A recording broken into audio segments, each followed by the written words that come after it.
मत्ती 28 अध्याय उसका 18 से 20 तक पढ़ेंगे। मत्ती 28 अध्याय का 18 से 20 वचन पढ़ो।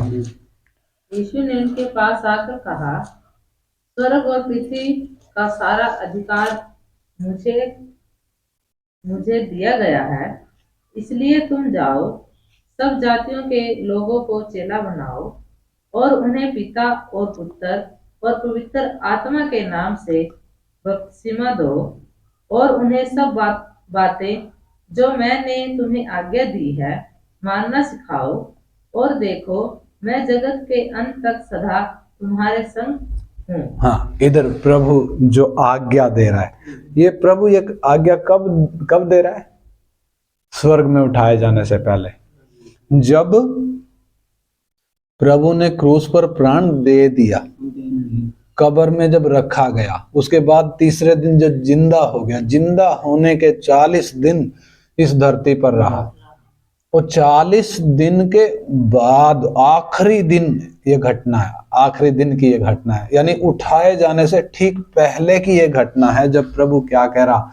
चेलों को कह रहा, जाओ और सब जातियों के लोगों को चेला बनाओ। स्वर्ग और पृथ्वी का सारा अधिकार मुझे दिया गया। स्वर्ग का भी लिखा ना, उसका 18 में जब पढ़ते हैं, यीशु ने उनके पास आकर कहा, स्वर्ग और पृथ्वी का सारा अधिकार मुझे दिया गया, इसलिए तुम जाओ। किनको भेज रहा? चेलों को भेज रहा। ये वही चेले हैं जब प्रभु को क्रूस पर चढ़ाया गया था, ये कहाँ थे? हैं? छोड़ के भाग गए थे, यीशु को छोड़ के चले गए थे, डर के मारे चले गए थे। क्या कह रहे थे चले? यूं कह रहे थे, भाई चाहे हमें मरना भी पड़े तो भी हम तुझे नहीं छोड़ेंगे। प्रभु कहता, तुम मुझे छोड़ के चले जाओगे, और इन्होंने क्या बोला? हम छोड़कर नहीं जाएंगे चाहे मरना भी पड़े। परंतु फिर भी ये छोड़कर चले गए। लेकिन उस वक्त तो चले गए। प्रभु जब प्राण देने के बाद जब जिंदा हो गया, प्रभु इनके पीछे गया, प्रभु इनके पीछे गया, इनको वापस लेकर आया, और वापस लेकर आकर जब प्रमाणों के द्वारा प्रभु ने दिखाया, मैं वही हूं जो तुम्हारे साथ चलता था, मैं जिंदा हो गया जैसा मैंने तुम्हें पहले कहा था, अपने कहे के अनुसार। और जब उनको एहसास हो गया कि हाँ, ये कोई आत्मा नहीं है, ये कोई भूत नहीं है, बल्कि ये वही प्रभु है, जब उनको एहसास हो गया, फिर वो एक एक करके इसके प्रभु के पीछे आ गए। और उठाए जाने से पहले प्रभु इनको ये आज्ञा दे रहा है। इस आज्ञा को पता है क्या कहते हैं? ये महान आज्ञा कहते हैं, महान आज्ञा, या इंग्लिश में कहते हैं ग्रेट कमीशन, ग्रेट कमीशन, महान आज्ञा। तो महान आज्ञा क्या है? अधिकार सारा यीशु के पास है, चाहे धरती हो चाहे स्वर्ग हो, अधिकार यीशु के पास है। वो अधिकार जब उसके पास है, तब चेलों को भेज रहा, तुम जाओ और क्या करो? 19 वचन पढ़ो दोबारा। इसलिए तुम जाओ, सब जातियों के लोगों को चेला बनाओ। हाँ, इसलिए तुम जाओ और सब जातियों के लोगों को चेला बनाओ। चेला बनाओ, यानी सब जातियों के लोगों को क्या बनाना है? चेला बनाओ। विश्वासी या चेला? क्या बनाना है? विश्वासी बनाना है, चेला बनाना है? प्रभु की आज्ञा क्या है? प्रभु ये नहीं कह रहा जाकर विश्वासी बनाओ ना, प्रभु कह रहा चेला बनाओ। कौन बनाएंगे चेला? हम बनाएंगे, प्रभु चेले चेला बनाएंगे। चेलों को भेज रहा है ना? हाँ। प्रभु चेलों को भेज रहा है, जाकर क्या बनाओ? चेले बनाओ। चेले चेले बनाएंगे। अधिकार प्रभु के पास है। और क्या कह रहा? मैं जगत के अंत तक तुम्हारे साथ हूं, तुम डरो नहीं, जाओ। उन्हें चेला बनाओ और उन्हें पिता और पुत्र और पवित्र आत्मा के नाम से बपतिस्मा दो, बपतिस्मा दो, और उन्हें सच और सब बातें जो मैंने तुम्हें आज्ञा दी है मानना सिखाओ। हाँ, क्या मानना सिखाओ? सब बातें जो मैंने तुम्हें आज्ञा दी है आज्ञा दी है वो क्या करना सिखाओ? मानना सिखाओ। मतलब जो बातें मैंने तुम्हें आज्ञा दी हैं वो उन्हें सिखाओ करके नहीं कह रहा। सिखाना एक अलग बात है, मानना सिखाना एक दूसरी बात है। क्या करो? वो बातें उन्हें, वो सब बातें उन्हें मानना सिखाओ। यानी एक आदमी सीख तो लेता है लेकिन मानना ये आसान नहीं। और आज्ञा क्या है? चेला बनाना है और क्या भी करना है? सब आज्ञाएं, इधर लिखा सब बातें जो मैंने आज्ञा दी हैं उन्हें मानना सिखाओ। और देखो, हाँ, मैं जगत के अंत तक सदा तुम्हारे संग हूँ। हाँ, जगत के अंत तक मैं तुम्हारे संग हूं। तो प्रभु की आज्ञा का पहली बात क्या है? प्रभु क्या कहता है? क्या करो? सब जातियों के लोगों को चेला बनाओ। तो हमने, हमारी बुलाहट क्या है? चेला बनने की बुलाहट है। विश्वासी बनने की बुलाहट नहीं है हमारी, चेला बनने की बुलाहट। मैंने और आपने क्या बनना है? जैसे यीशु के पीछे चेले चलते थे ना, शुरू में काफी ज्यादा थे, बाद में कितने बचे? बाद में कितने बचे? 11 बचे बाद में। वो यहूदा भी चला गया।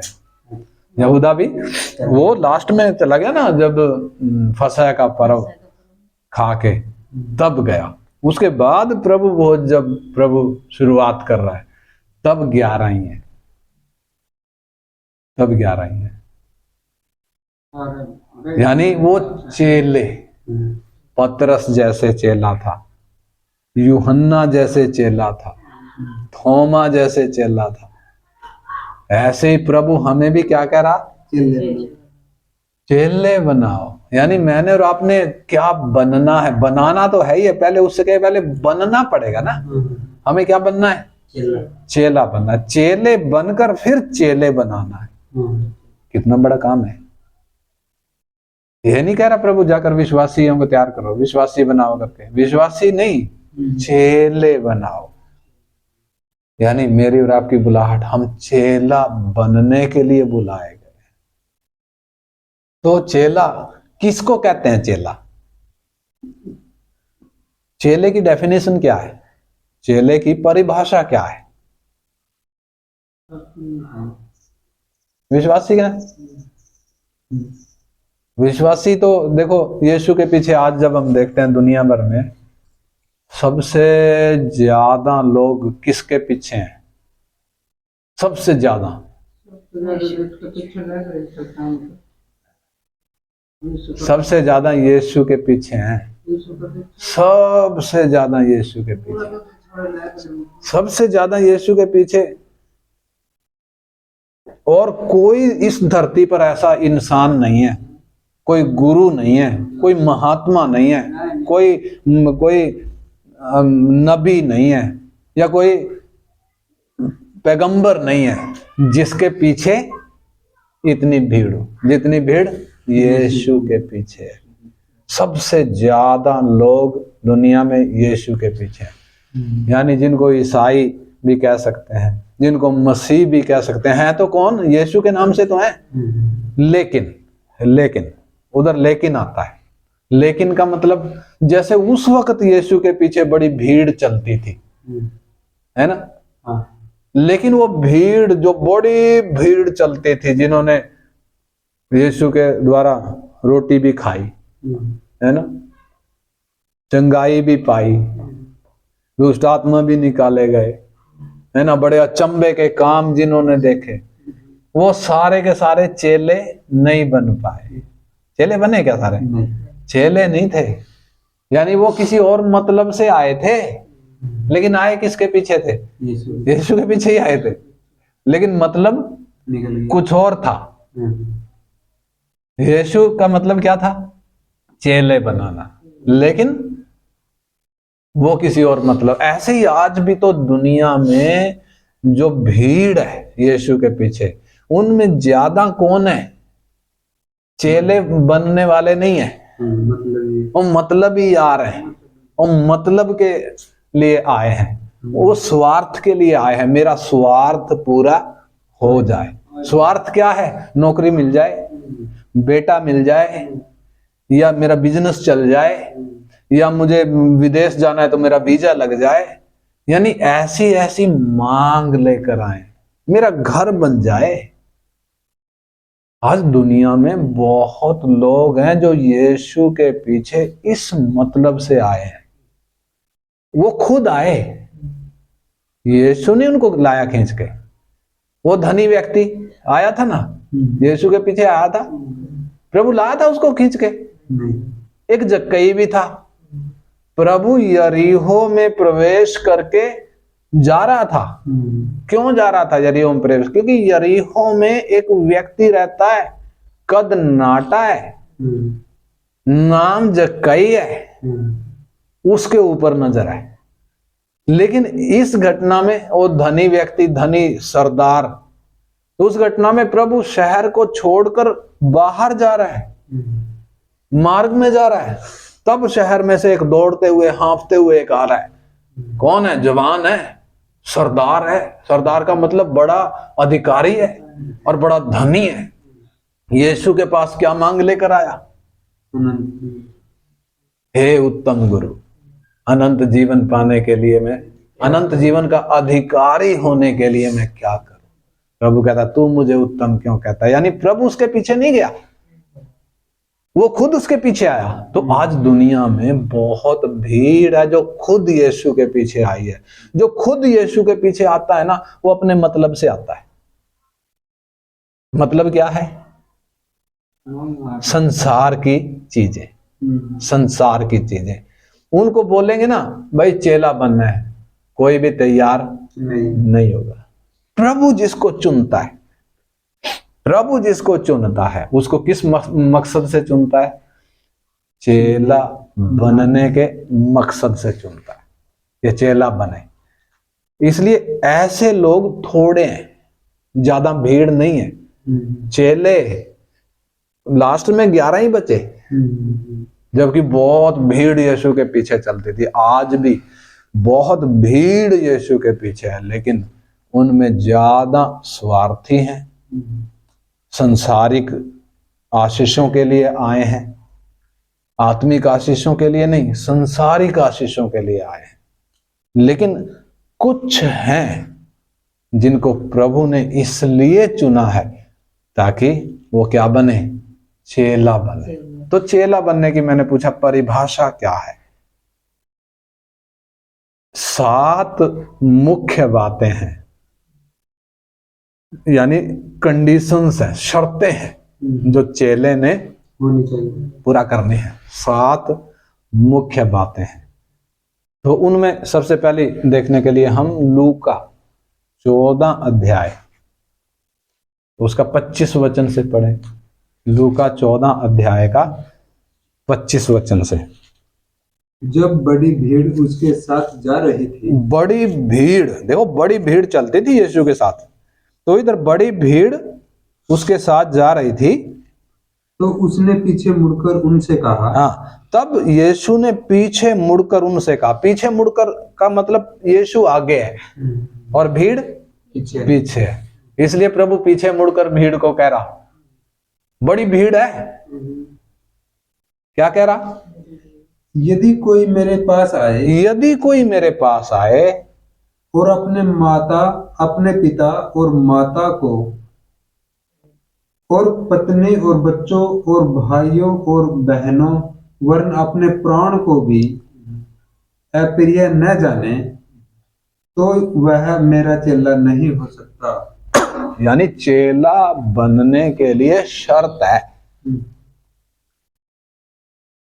जैसे फौज में भर्ती होने के लिए शर्त होती है ना, इतनी कद होनी चाहिए, इतनी छाती चौड़ी होनी चाहिए, इतना पढ़ाई होनी चाहिए, उसके बाद फिर दौड़ लगा के देखेंगे, उसके बाद फिर टेस्ट भी लेंगे, है ना, शर्त है, तभी भर्ती करेंगे। ऐसे ही प्रभु के पीछे आना है तो, प्रभु का चेला बनना है तो शर्त है। तो इधर बड़ी भीड़ चल रही है उसके पीछे, और प्रभु उनमें से सबको नहीं कह रहा भाई तुम मेरे पीछे आ जाओ ना, प्रभु ने उनको अपने पीछे लगा रहा। प्रभु तो एक शर्त उनके सामने रख रहा। यानी इसका मतलब क्या है, प्रभु को भीड़ नहीं चाहिए। कौन चाहिए? प्रभु को भीड़ नहीं चाहिए, प्रभु को थोड़े चाहिए, थोड़े चाहिए, भीड़ नहीं चाहिए। थोड़े कौन? जिनकी क्वालिटी सही हो, यानी क्वांटिटी नहीं चाहिए, क्वालिटी चाहिए। आज दुनिया में देखें तो बहुत सारे प्रचारक भीड़ को देखकर खुश हो जाते हैं, ओ बड़ी भीड़ हो गई, क्योंकि कमाई होगी ना। अब ये भीड़ क्या देगी? भेड़ क्या देगी? खाल देगी, मांस देगी, ऊन देगी, है ना, उस पे नजर होती है। अब ये भीड़ क्या देगी? पैसे देगी, मेरा धंधा चमकेगा। आज बहुत लोग उस स्वार्थ के कारण बाइबल थाम कर खड़े हो गए प्रचार करने के लिए। क्या करने के लिए? कमाई करने के लिए। इसलिए भीड़ चाहे कोई यीशु पे विश्वास करे या ना करे, उनको कोई फर्क नहीं पड़ता। लेकिन यीशु क्या कह रहा? यदि कोई मेरे पीछे आना चाहे, ऐसे कह रहा ना, देखो 26 वचन, यदि कोई मेरे पास आए, यदि कोई मेरे पास आए। यदि यानी यदि का मतलब जबरदस्ती नहीं। अगर कोई चाहता है तो, अगर किसी का मन है तो। इसलिए यदि कोई मेरे पास आए और अपने पिता और माता और पत्नी और बच्चों और भाइयों और बहनों वरन अपने प्राण को भी अप्रिय न जाने, तो वह मेरा चेला नहीं हो सकता। हाँ, यानी शर्त क्या है? अगर कोई मेरे पास आए तो क्या करना पड़ेगा? अपने पिता और अपनी माता से, अपनी पत्नी, अपने बच्चों से, अगर औरत है तो अपने पति, अपने बच्चों से, अपने भाइयों से, बहनों से, यहां तक कि अपने प्राण से भी क्या करना पड़ेगा? नफरत करनी पड़ेगी। किससे नफरत करनी पड़ेगी भाई? अपने प्राण से भी, अपने प्राण तक से भी, माँ बाप से, पत्नी से, बच्चों से, भाई बहनों से, अपने प्राण से भी क्या करना पड़ेगा? नफरत करनी पड़ेगी। तो इसका मतलब प्रभु नफरत करना सिखावेगे? यहां तो देखो इंग्लिश में पढ़ेंगे तो उधर लिखा है हेट, यानी नफरत।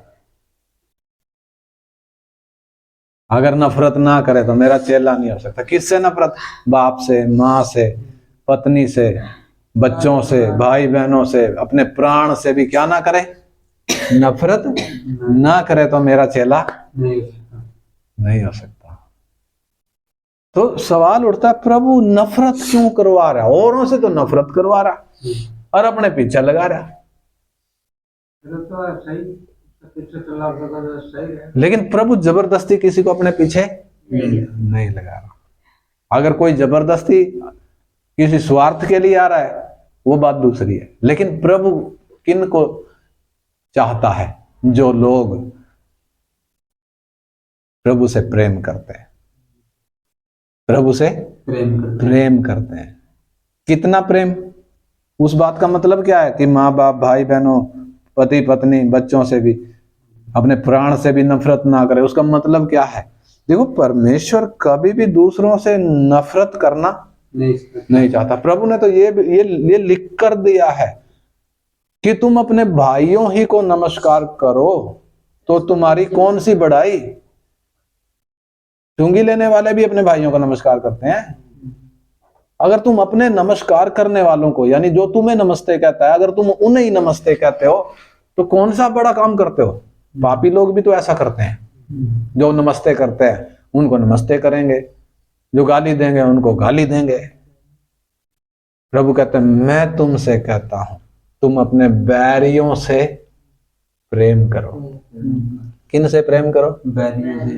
अपने बैरियों से प्रेम करो, अपने सताने वालों के लिए प्रार्थना करो। यानी जब हमें बैरियों से भी प्रेम करना है तो इधर माँ बाप से, पत्नी से, पति से, बच्चों से, भाई बहनों से नफरत क्यों? ये प्रभु क्यों कह रहा? क्या दोनों बातों में फर्क है? क्या एक दूसरे को काटती हैं दोनों बातें? विरोधाभास है? नहीं। इधर तो कह रहा नफरत करो, उधर कह रहा अपने नफरत करने वालों से भी प्रेम करो, बैरियों से भी प्रेम करो, दुश्मनों से प्रेम करो। तो इधर क्यों कह रहा प्रभु ये बात? देखो प्रभु माँ बाप की जहां तक बात है, हम अगर देखते हैं तो माँ बाप का सब आदर करते हैं, सब माँ बाप का आदर करते हैं, लेकिन प्रभु कह रहा माँ बाप से नफरत करो। इसका मतलब हमने समझना है प्रभु ये बात क्यों कह रहा। देखो परमेश्वर के वचन में साफ लिख कर दिया है माँ बाप के प्रति, खासकर माँ बाप के प्रति क्या लिख के दिया है? 10 आज्ञाओं में एक आज्ञा थी, तू अपने पिता और अपनी माता का आदर करना, और यदि तू आदर करेगा तो तेरा भला होगा। यानी 10 आज्ञाओं में एकमात्र आज्ञा है जिसके साथ वायदा जुड़ा है, यानी जिसके साथ आशीष जुड़ी है। और आगे जब परमेश्वर के वचन में हम देखते हैं, नीति वचन में लिखा हुआ है 30 अध्याय का 17 वचन जब हम पढ़ते हैं, नुका है जो कोई अपने बाप को घूर के देखे और अपनी माँ का अपमान करे, आज्ञा ना माने, उस आंख को तराई के कौवे खोद कर निकालेंगे और उकाब के बच्चे खा जाएंगे उसको। यानी परमेश्वर का वचन स्पष्ट तरीके से माँ बाप के प्रति वो आदर की आज्ञा देता है। तो प्रभु ये बात इधर ऐसा क्यों कह रहा है? क्योंकि उसके पीछे जो सिद्धांत है वो हमने समझना है। अगर चेला बनना है तो सिद्धांत वो है। तो उस सिद्धांत को यदि हमने समझना है तो हम उसमें आएंगे उत्पत्ति 22 अध्याय, उत्पत्ति 22 अध्याय, उसका 1 वचन से हम पढ़ेंगे। उत्पत्ति 22 अध्याय का 1 वचन से, 22 का 1 से।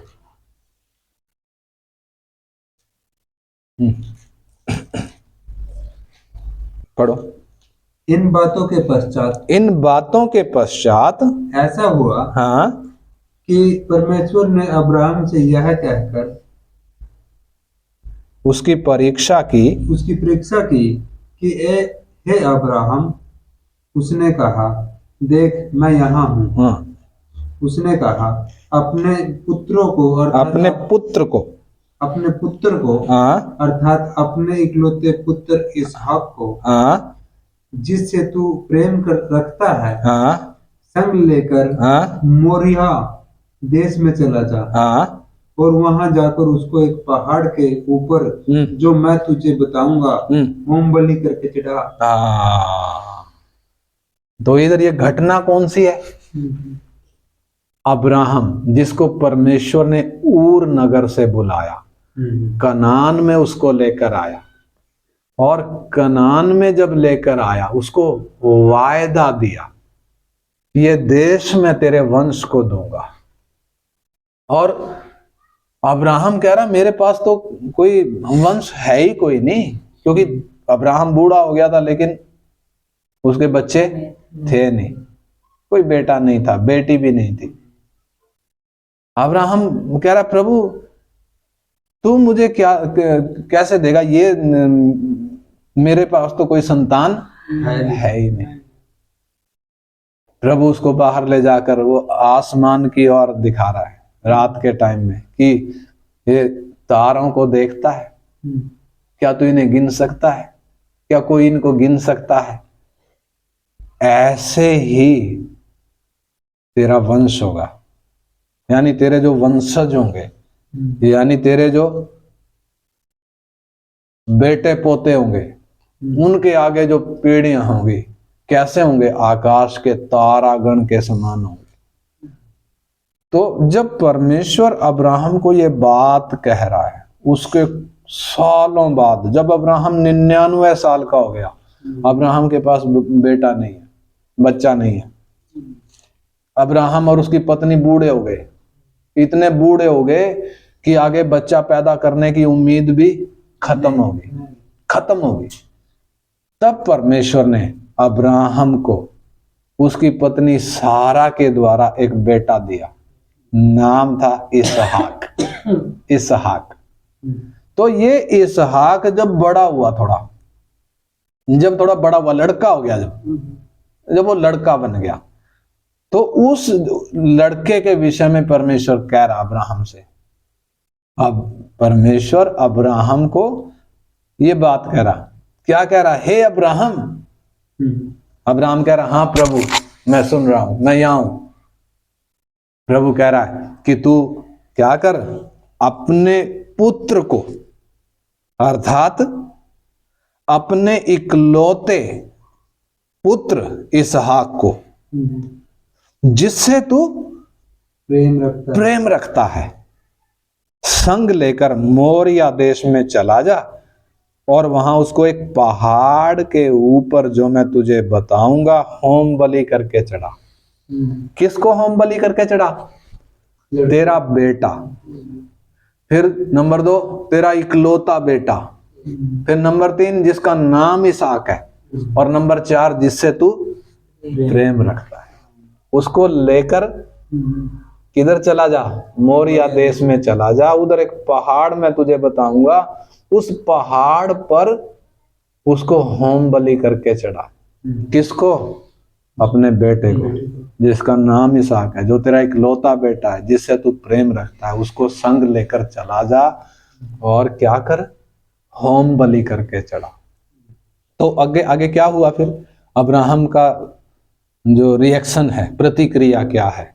हाँ, अब्राहम सवेरे तड़के उठा।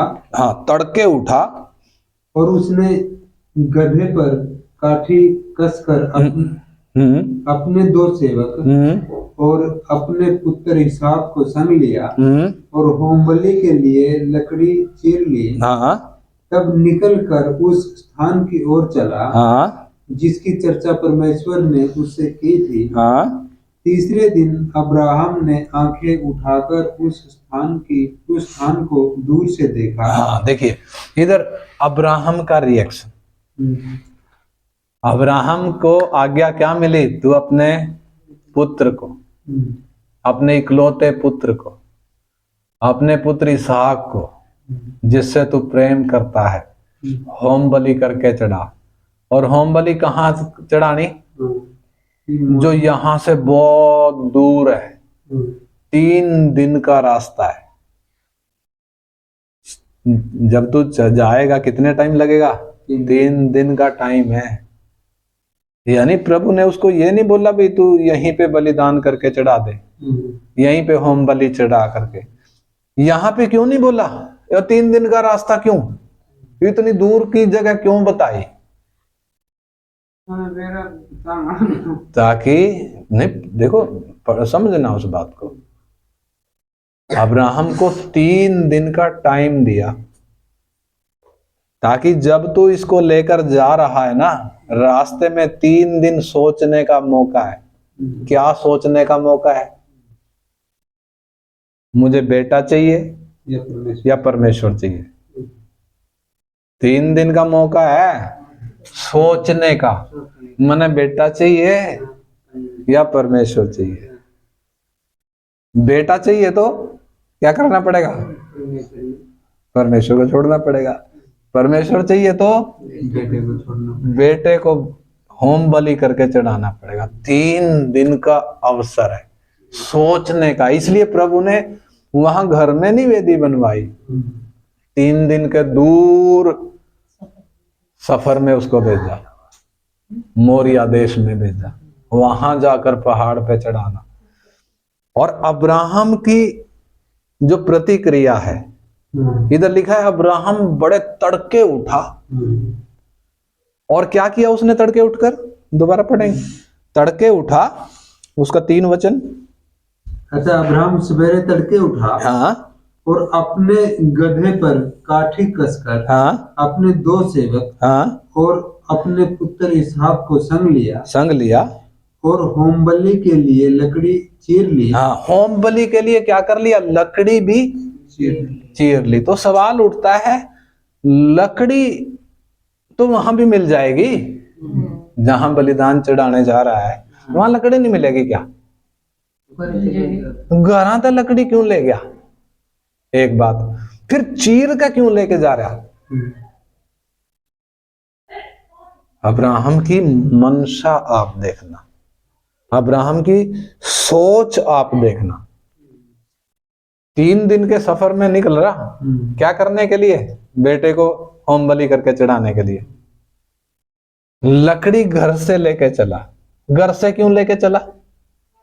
पता नहीं वहां मिले या ना मिले। अगर वहां ना मिली तो बलिदान तो हो नहीं पाएगा, इसलिए लकड़ी घर से और चीर कर ली। लकड़ी को चीर लिया। चीर क्यों लिया?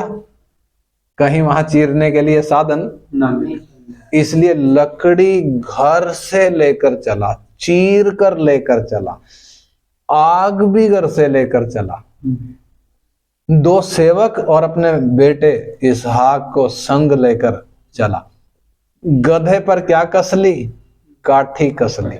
गधे की कासी कसने का मतलब वो अपनी कमर कस रहा है। कमर कसने का मतलब जो परमेश्वर ने बोला है मैंने करना है। उसने ये नहीं देखा कि मेरा एक ही बेटा है और इकलौता और बहुत प्यारा बेटा है और परमेश्वर ने वायदा करके दिया। उसने ये नहीं देखा। वो क्या देख रहा है? परमेश्वर ने आज्ञा दी, मैंने क्या करना है इस बेटे को।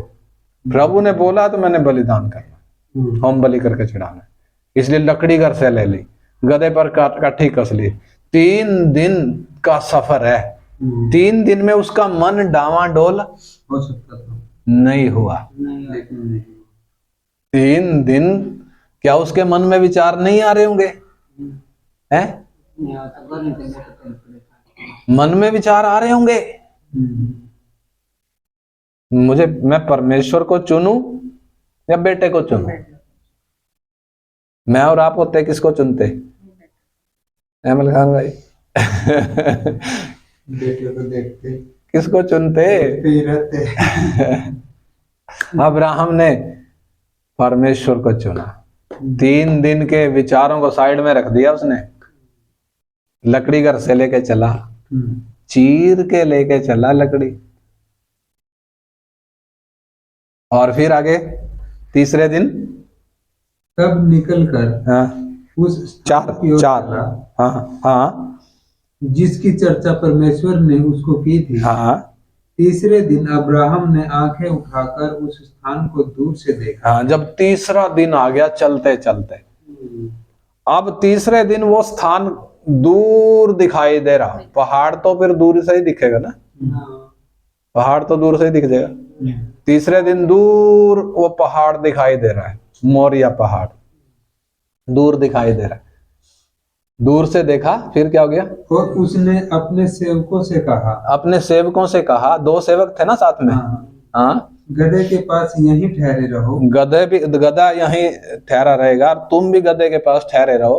हाँ, यह लड़का और मैं वहां तक जाकर और दंडवत करके फिर तुम्हारे पास लौट आएंगे। हाँ, मैं जाऊं लड़का लेकर। हाँ, लड़के ने लेकर। या वो दोनों क्यों वहां रोक दिए? जब तक ये रोकने लग जाए हाँ, तो अपने पर लड़के को मार। हाँ, क्योंकि ये दोनों अगर वहां होंगे सेवक तो ये मुझे बलिदान चढ़ाने नहीं दे। ये मेरा हाथ पकड़ लेंगे। हाँ, इसलिए दूर से ही उनको उधर रोक दिया। हम आ रहे हैं तो यहीं रुका रहे, तुम दोनों यहीं गधे के पास रुके रहो। अगर ये दोनों को साथ में ले जाता तो जरूर उन दोनों ने अब्राहम को उसके बेटे को बलिदान चढ़ाने रोकना नहीं देना था, रोक देना था। इसलिए अब्राहम देखो, एक एक चीज को प्लान करके चल रहा है। लकड़ी घर से लेके चला, चीर के लेके चला, काठी कस ली और फिर दोनों सेवकों को पीछे ही छोड़ दिया। पीछे ही छोड़ दिया, तुम इधर ही ठहरे रहो, तुम आगे नहीं आना। क्यों नहीं आगे आना? मुझे परमेश्वर ने जो बोला वो मैंने करना है। बाकी तो परमेश्वर अपने आप देखेगा, जो परमेश्वर ने बोला है मैंने वो करना है। और फिर आगे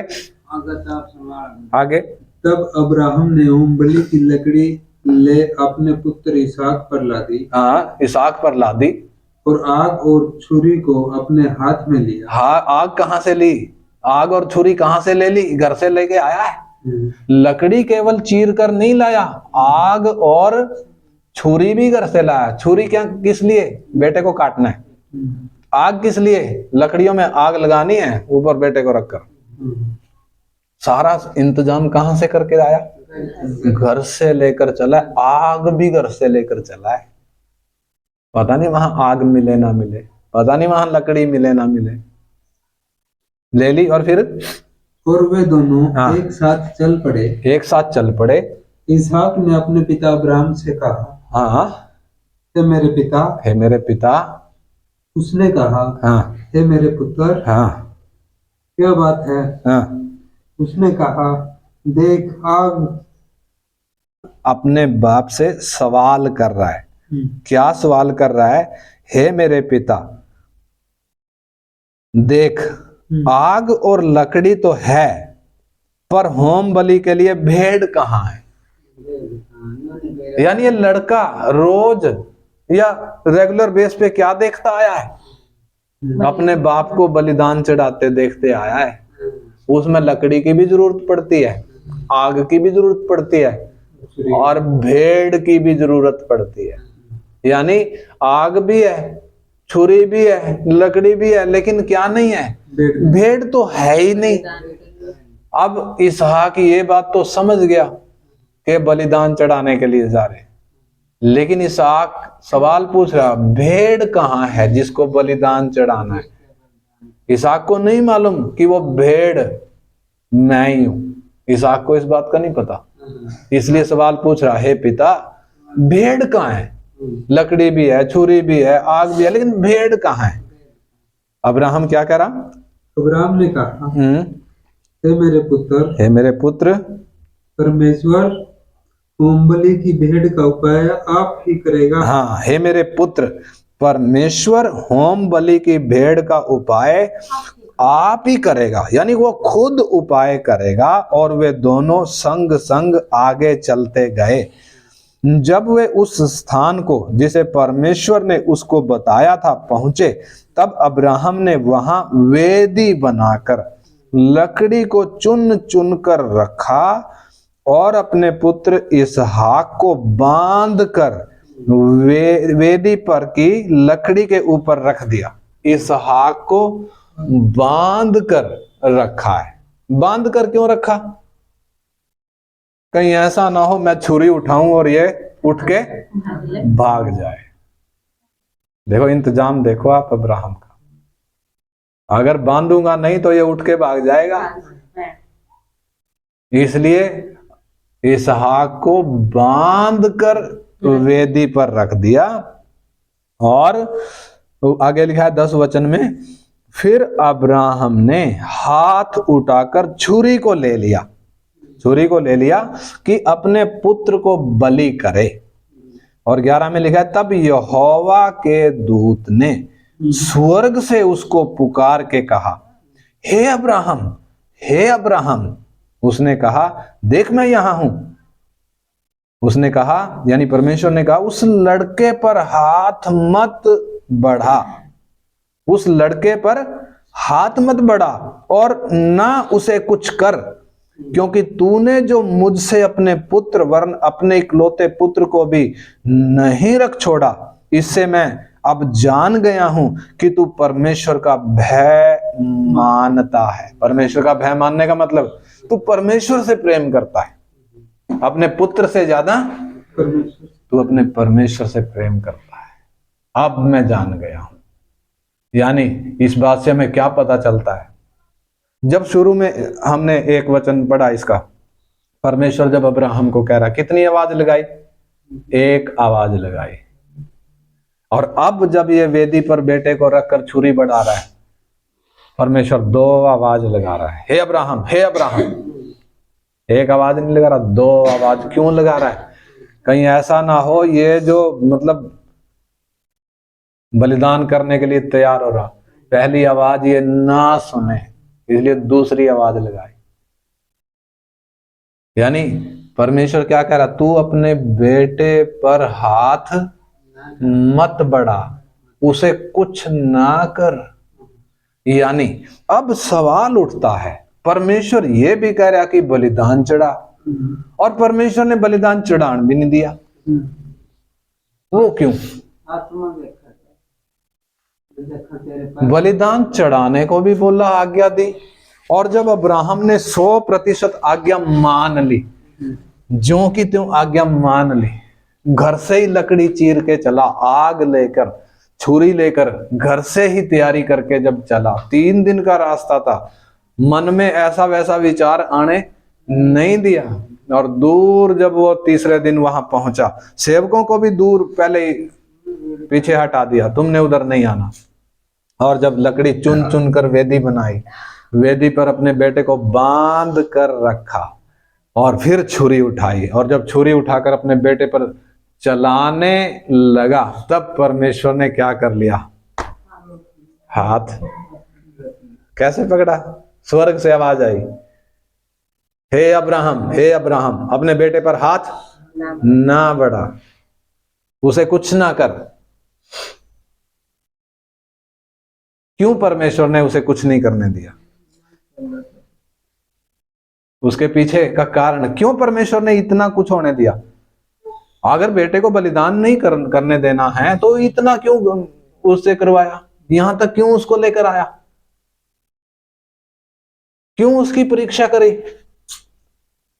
उसके पीछे का कारण क्या है?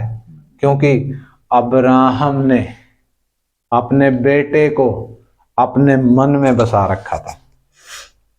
समझे ना आप इस बात को? अब्राहम ने अपने बेटे को अपने मन में बसा रखा था। इसलिए उधर हमने पढ़ा ना, परमेश्वर जब 1 और 2 वचन में हमने पढ़ा, परमेश्वर कहता है तू अपने पुत्र को, नंबर 2 अपने इकलौते पुत्र को, नंबर 3 इसहाक को, नंबर 4 जिससे तू प्रेम करता है, जिससे तू प्रेम रखता है, उसको लेकर मोरिया देश में चला जा, उधर होम बलि चला।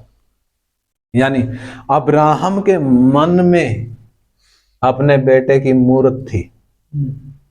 अब्राहम मूर्ति पूजा तो नहीं करता होगा, खासकर जब कनान देश में आ गया, परमेश्वर ने जब बुलाया, मूर्ति पूजा नहीं करता, लेकिन अपने बेटे की मूर्त अपने मन में बिठा रखी, वो भी तो मूर्ति पूजा है। आपने बेटे की मूर्त कहां बिठा रखी? घर में नहीं टांग रखी, मन में बिठा रखी। और परमेश्वर उस मूर्त को देख रहा। परमेश्वर किसको देख रहा? अब्राहम के मन में बैठी हुई उस मूर्त को देख रहा।